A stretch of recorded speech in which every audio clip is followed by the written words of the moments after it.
հենց հայերը առաջացել են պաթոսը Պաթոսը իր հետ առանձին գայլում է։ Դա Արման Ղազարյանն է խաղում պաթոսով, բանով, ասենք դու գնում են ասում են, ասենք պատմությունը ամբողջ աշխարհի սենց խարդավանքներ, չէ, ինչ որ դավադրություններ, բայց այդպես է պահում պետությունը, որ հայրենիքը, երկիրը դու պետք է պահես դիվանագիտությամբ, չէ։ Սրանք կամ կոտորվել են, կամ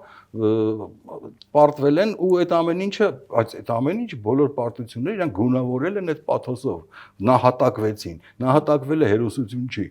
Հերոսությունը գիտեք որն է։ Հերոսությունը եթե դու կարողանայիր արտավազդ բեն, ասենք, կարողանայիր բանանայիր այդ Մարկ Անտոնիոսը, որը Հռոմից չէր գալիս, ուղղակի գալիս էր, բնակ կանչեիր միտեղ թունավորեիր, ինչ որ բան անեիր կամ խոսեիր հետը, խափեիր, տանեիր ուրիշ տեղ,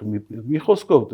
չհասցնեիր նրան, որ դու քո զորքի առաջ հանձնվես։ Ու հետո հիմա էլ որ բացեք Վիկիպեդիական բան, գրում են այս հիմարները, արտավազդը դա արեց, որ մյուսներին փրկի։ Ինչ է, ում փրկեց։ Ամբողջ երկիրը թալանեցին տարան։ Ումա փրկել ինքը դրանով, ոչ մեկին, ու բոլոր հանձնվողները պատմության մեջ։ Անկամ այն մարդիկ, որոնց հիմա հերոսացնում են, իրանք խայտառակ կերպարներ են եղել պատմության մեջ, խայտառակ, որովհետև առաջին հանձնվել, հետո հայտնվում է Տիգրան Մեծի ոգին, ասում է քեզ դարձեցի, թողեցի արքայից արքա, դու գնացիր դառար հայ թատրոնի մրցանակը։